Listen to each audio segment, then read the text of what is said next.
와 함께했던 집들이 문화가 그 IMF를 기점으로 해서 거의 사라졌습니다. 한번 이렇게 생각해 보시면 집들이를 요즘엔 잘 안 한다는 거예요. 또 그 이후로 직장인들의 꿈이 서울에, 강남에 집을 장만하는 것이 꿈이 되었고, 한참 꿈꾸고 자라나야 할 청소년들의 꿈은 월세 받는 건물주가 되는 게 꿈이 되었다는 것입니다. 애들 말로 창조주 위에 건물주라는 말이 생길 정도입니다. 그런가 하면 2008년도 글로벌 금융 위기를 겪으면서 그동안 살아왔던 모든 것에 대한 의문이 들기 시작했고, 공공의 안전을 시장에 맡겨서는 안 된다고 하는 위기감이 많은 사람들의 공감을 얻게 되었습니다. 그리고 이번에 코로나19 팬데믹은 뉴노멀 시대를 예고하고 있습니다. 이전에 가지고 있던 문화나 신념, 일상의 생활들은 다 무너지고 새로운 가치 체계, 개념 체계가 이제 생겨나게 된다는 것입니다.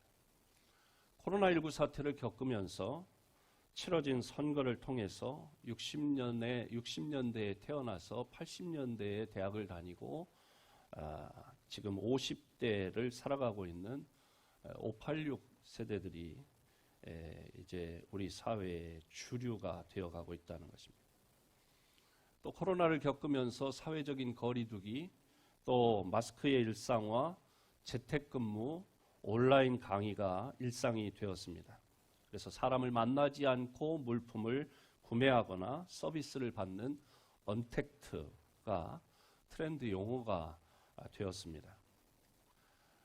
학교의 교사들과 학생들은 어설프게 시작한 온라인 교육이 이제는 적응이 되어가고 새로운 교육 방법으로 자리매김할 준비를 하고 있습니다. 그런가 하면 의료 분야에서는 원격 진료 그리고 의료 관련 시설을 국유화해야 한다는 목소리가 나오기 시작합니다. 경제는 저금리, 저생산, 저소비, 저성장의 디플레이션이 장기화되면서 GNP 3만 불 시대에서 이제는 2만 불로 떨어져 가고 있습니다. 비전문가의 눈에도 포스트 코로나 이후 코로나19 바이러스가 가져다준 사회 변화 양상과 추이를 어렵지 않게 예측하게 됩니다. 우리 사회는 이미 변화와 진통을 겪고 있지요. 무엇보다도 우리는 영적인 부분에서 우리는 심각하게 포스트 코로나를 경험하고 있습니다. 한 15년 전, 20년 전에요. 전 세계에서 제일 큰 교회가 어디 있죠? 전 세계에서 제일 큰 교회가 어디에 있어요? 대한민국 서울의 여의도에 있어요. 그 교회에서 제가 특정 교회 이름을 말하지 않는 건 이게 유튜브로 방송이 되기 때문에 그 교회에서 이제 지성전들이 있었어요. 여의도에 본성전이 있고 여러 지역과 도시에 지성전이 있었습니다. 이렇게 11시에 예배를 드린다 그러면 동시에 여의도에서 설교하는 그 영상이 지성전으로 각 지성전으로 위성중계로 동시에 방송이 되는, 다른 예배 순서는 그 지성전에서 개회하고 뭐 찬송 부르고 기도하고 이런 순서들은 다 진행을 하고, 설교 시간에는 여의도의 목사님이 설교하시는 그 영상으로 예배를 드리는 그런 일이 있었지요. 그때에 한국교회에 큰 논란이 있었습니다. 신학적으로 맞다, 틀리다, 옳다, 그르다, 그렇게 해야 한다, 그렇게 하면 안 된다, 그런 논란이 꽤 있었습니다. 그런데 지금은 어떻습니까? 안 된다고 했던, 그것은 예배가 아니다 라고 했던 교회들, 교단들도 코로나19 이 팬데믹 상황에서는 그런 여건이 갖추어져 있지 않은 도서 벽지의 교회를 빼고는 거의 모든 교회가 온라인으로 영상으로 예배를 겸해서 드리거나 심할 때는 영상으로만 예배를 드리게 되었다는 것이죠. 오늘 코로나 시대에 모든 교회가 앞다투어 영상 예배를 드리고 있습니다. 그리고 영상으로 예배를 드리다 보니까 예배가 간소화되고 설교는 짧게 해야 된다는 거예요. 왜? 성전에 나와 예배할 때는 집중할 수 있는 그런 시간이 그래도 긴데 영상으로 예배를 드리다 보면 TV로 유튜브 보다가 이런 취미생활 또 재밌는 프로그램 이런 거 드라마 이런 거 보던 그 화면에서 그 TV 화면에서 설교를 듣다 보니까 성전이 아니다 보니까 이 분산되는 시선이 분산되고 관심이 분산되는 그런 여건들이 많기 때문에 집중할 수 있는 시간이 짧기 때문에 설교도 짧게 해야 되고 그렇다는 것입니다. 성전에 머무는 시간은 성도들 예전에는 주일 낮 예배, 오후 예배, 또 수요 예배, 금요 기도회, 새벽 기도회, 수시로 성경 공부로 또 여러 가지 남녀 전도의 모임으로 성전에 나와 머무는 시간이 많았는데 이제는 일주일에 단 몇 분이면 충분하게 되었다는 것입니다. 결과적으로 성도들의 마음이 서서히 교회에서 성전에서 멀어지고 있다는 것입니다. 이런 가운데 영성은 믿음은 점점 고갈되고 어떤 분들은 심지어는 영적인 갈증조차도 느끼지 못하고 세상 속에 젖어 들어가고 있다는 것입니다. 코로나19가 제4차 대유행에 이미 접어들어 있습니다. 그래서 백신 접종에 박차를 가하고 여러 가지 노력들을 하고 있습니다. 많은 사람들의 예상은 올해 안에도 해결되지 않을 것이다. 적어도 내년 봄은 돼야 그래도 마스크를 벗을 수 있을지 말지가 그때쯤 결정되지 않겠느냐고 예상합니다. 그날이 빨리 오기를 우리는 기도합니다. 그런데 우리는 이 코로나가 지나간 뒤에 이 기간이 코로나 때문에 성전에서 멀어지고 또 신앙의 어떤 열정은 식어가는 기간이 2년 넘게 이렇게 지속된 후에 우리의 믿음은 어떻게 되겠는가를 생각하게 되는 것입니다.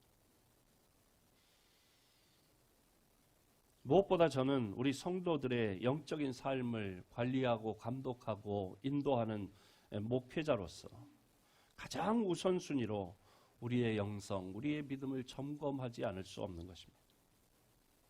저는 오늘 이런 문제의식 가운데 말씀을 준비하고 하나님이 찾으시는 사람은 어떤 사람인가 하는 것을 함께 나누고자 하는 것입니다. 우리가 이런 코로나19 상황 가운데서 하나님께서는 과연 우리가 어떤 사람이 되기를 원하시는가? 본문 말씀을 통해서 함께 살펴보고 코로나 이후에 우리의 영적인 삶을 빨리 회복하시기를 주님의 이름으로 축복합니다. 하나님이 찾으시는 사람은 첫째, 말씀을 사랑하는 사람을 찾으시는 것입니다. 우리가 세상을 살면서 보고 싶고 만나고 싶은 사람이 있는 것처럼 하나님도 보고 싶은 사람, 만나고 싶은 사람, 하나님이 찾으시는 사람이 있습니다. 하나님이 찾으시는 사람은 과연 어떤 사람인가? 1절 우리 함께 읽어볼까요? 시작. 아이 사무엘이 엘리 앞에서 여호와를 섬길 때에는 여호와의 말씀이 희귀하여 이상이 흔히 보이지 않았더라. 아멘. 오늘 어린이 주일인데 어린 사무엘을 하나님께서 부르시고 찾으실 때에 그 시대는 한마디로 어떤 시대였느냐? 말씀이 희귀하여 이상이 흔히 보이지 않았다. 말씀이 희귀하다는 것은 성경책이 사라졌다는 뜻이 아닙니다. 기록된 말씀이 아니라 나를 움직이게 하고 나를 결단하게 하고 나를 감동시켜 주시는 살아계신 하나님의 살아있는 말씀이 사라진 시대, 하나님의 말씀의 권위가 무너진 시대라는 것입니다. 교회의 위기, 성도의 신앙생활의 위기는, 교회의 위기는 재정 부족이나 외부의 어떤 문제가 아닙니다. 성도들의 위기는 다른 어떤 사건, 사고, 질병의 문제가 아닙니다.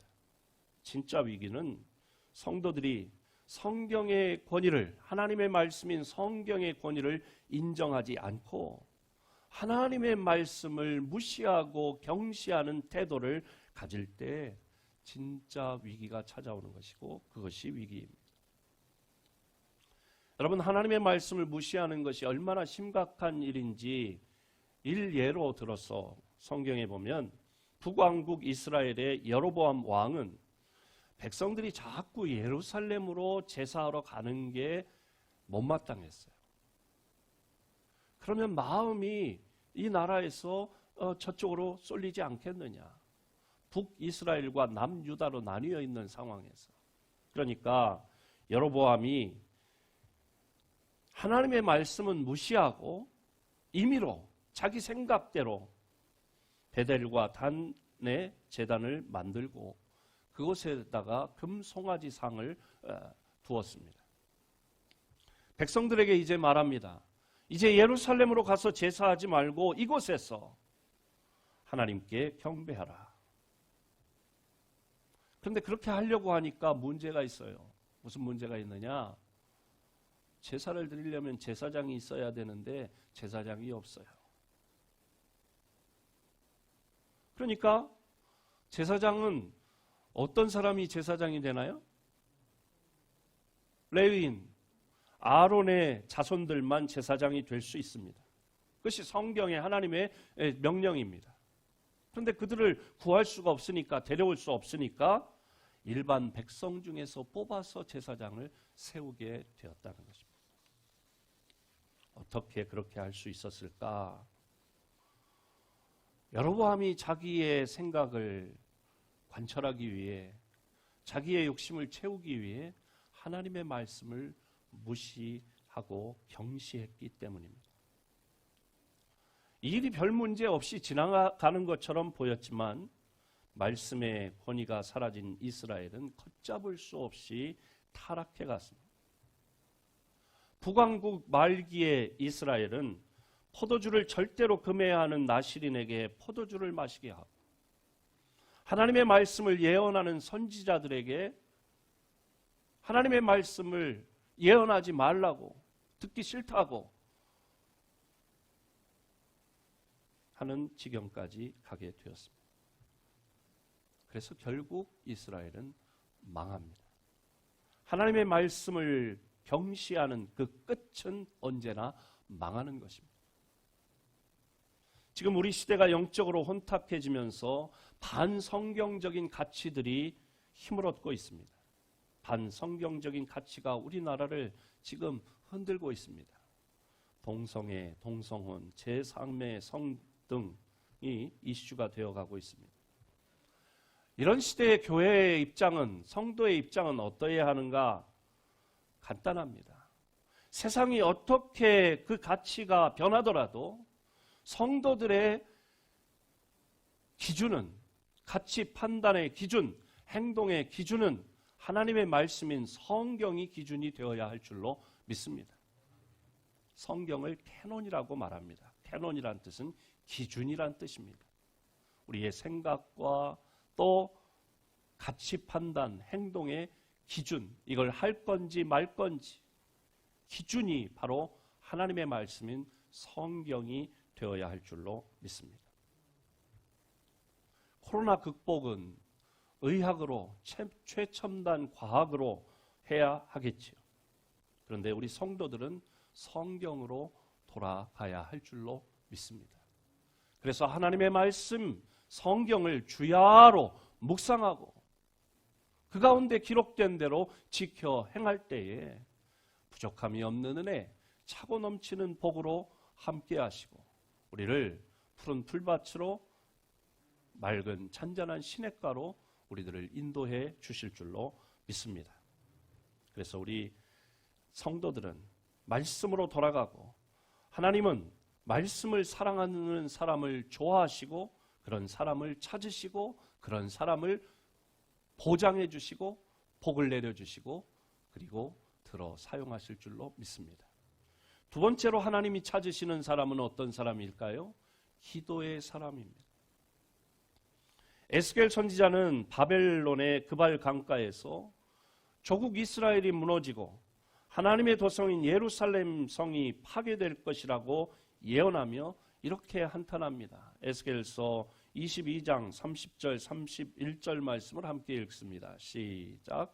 이 땅을 위하여 성을 쌓으며 성 무너진 데를 막아서서 나로 하여금 멸하지 못하게 할 사람을 내가 그 가운데에서 찾다가 찾지 못하였으므로 내가 내 분노를 그들 위에 쏟으며 내 진노의 불로 멸하여 그들 행위대로 그들 머리에 보응하였느니라.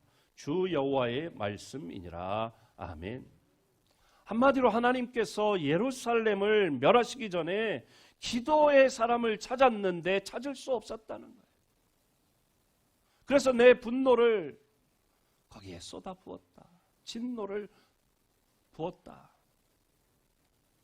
눈물의 선지자인 예레미야는 그가 느낀 고통도 하나님의 심판을 막아설 만한 한 사람을 찾지 못했기 때문이었습니다. 예레미야 5장 1절 말씀을 함께 읽어볼까요? 시작. 너희는 예루살렘 거리로 빨리 다니며 그 넓은 거리에서 찾아보고 알라. 너희가 만일 정의를 행하며 진리를 구하는 자를 한 사람이라도 찾으면 내가 이 성읍을 용서하리라. 그 한 사람을 찾지 못했기 때문에 그 성이 망하게 되었다. 또 하나님은 일찍이 이사야 선지자를 통해 하나님의 성전에 대해서 이렇게 말씀했습니다. 이사야서 56장 7절 말씀 함께 읽어봅니다. 시작. 내가 곧 그들을 나의 성산으로 인도하여 기도하는 내 집에서 그들을 기쁘게 할 것이며 그들의 번제와 희생을 나의 제단에서 기꺼이 받게 되리니 이는 내 집은 만민이 기도하는 집이라 일컬음이 될 것임이라. 아멘. 우리는 기도하는 한 사람의 존재가 얼마나 큰지를 깨달아야 합니다. 사는 것이 사는 것 같지 않게 고통스러운 데는 가시 같은 한 사람이면 충분합니다. 가시 같은 한 사람이 나의 직장에 그 한 사람이 있으면 참 직장 생활 고롭습니다. 가시 같은 한 사람이 집안에 한 사람이 있으면 참 피곤하지요. 반대로 한 사람 때문에 살 희망을 품기도 하는 것입니다. 나 한 사람인데 그게 아닙니다.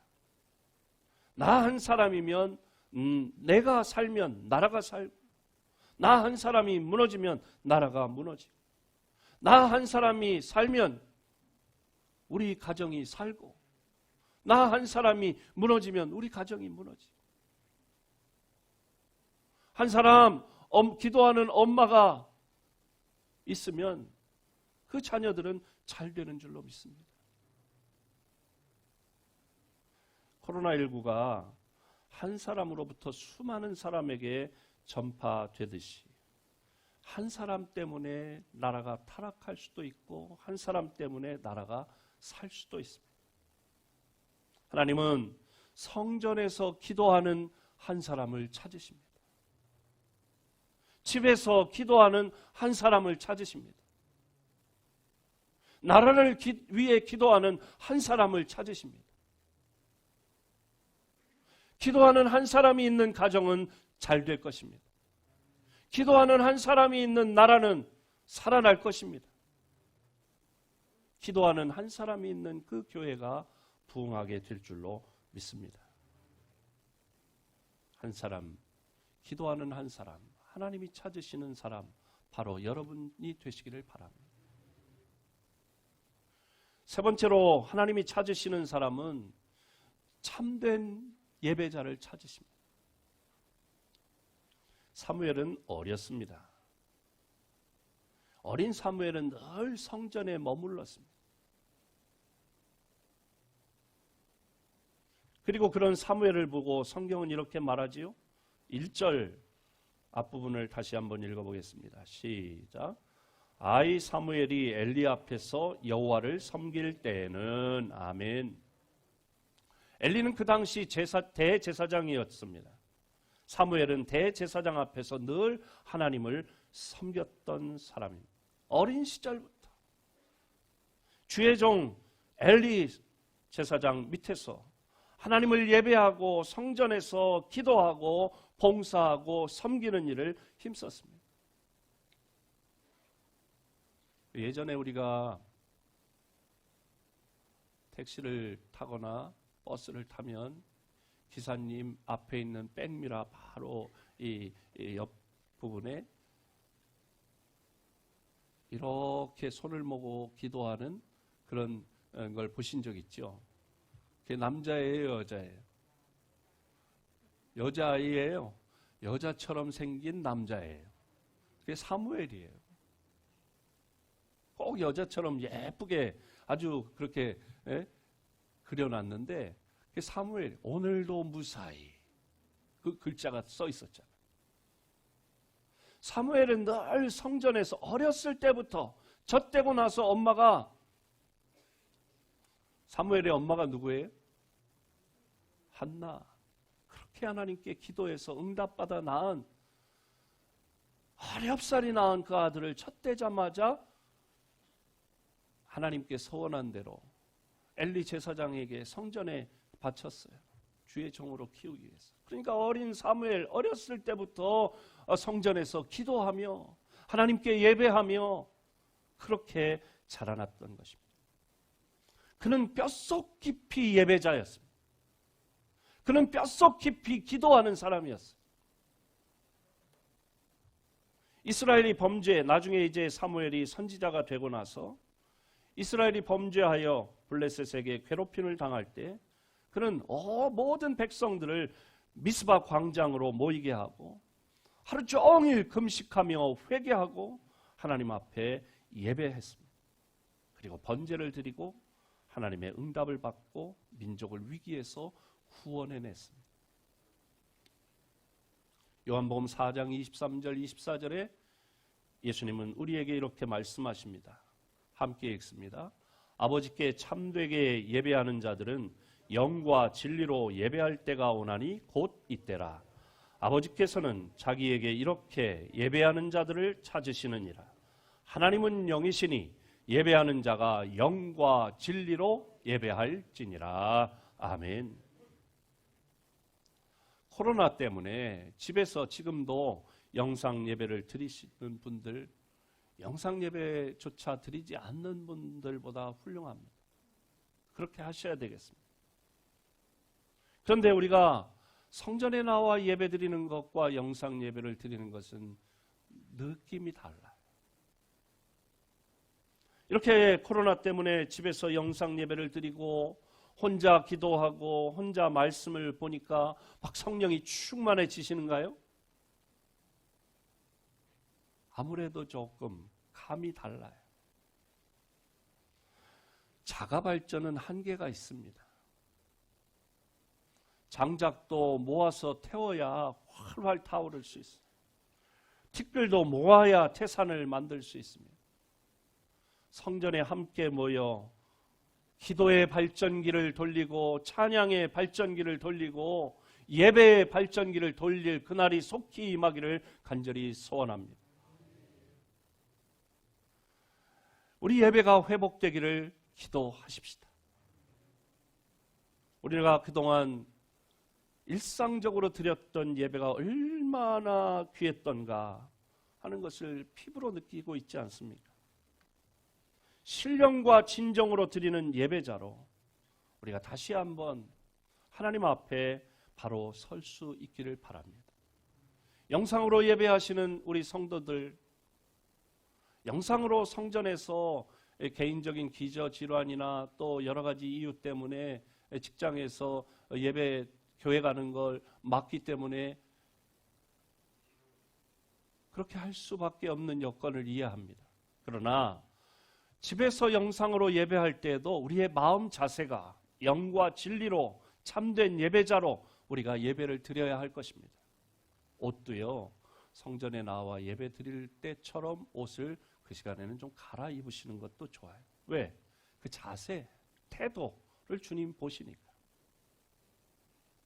또 이렇게 예배가 방해되는 그런 요소들은 조금 정리를 하고 한 10분 전에는 정리를 하고 예배 드리는 거예요. 예배를 막 시작하는데 찌개를 가스레인지 위에 올려놓고 예배 드리기 시작하면 그거 어떻게 해요? 1시간 30분 이상 다 쫄아서 어떡하겠어요? 그런 거를 미리 10분 전에 정리하고 예배 드려야 하겠다.